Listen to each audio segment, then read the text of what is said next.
So he sat there and tried to control his mind in such a way that he would not think of the differences between gain and loss. In other words, try to live in such a way that nothing is either an advantage or a disadvantage. Once upon a time, there was a Chinese farmer whose horse ran away. And all the neighbors came around to commiserate that evening. So sorry to hear your horse has run away. That's too bad. And he said, maybe. The next day, the horse came back, bringing 7 wild horses with it. And everybody came around in the evening and said, oh, isn't that lucky? What a great turn of events. You've now got 8 horses. And he said, maybe.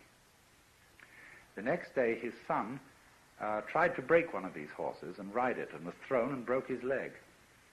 And they all said, oh dear, that's too bad. And he said, maybe. The following day, the conscription officers came around to recruit, to force people into the army, and they rejected his son because he had a broken leg. And all the people came around and said, isn't that great? And he said, maybe.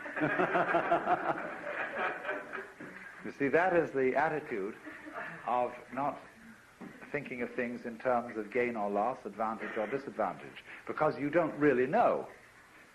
The fact that you might get a letter from a solicitor, from a law office tomorrow, saying that some distant relative of yours had left you $1 million, it might be something you would feel very, very happy about. But the disasters that it could lead to are unbelievable.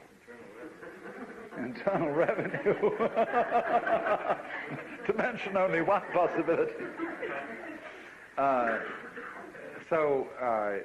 You never really know whether something is fortune or misfortune. But we only know the momentary changes, and as it alters our sense of hope about things. The Taoist is wise enough eventually, you see, to understand that there isn't any fixed good or bad. And so his point of view is what is called non-choosing.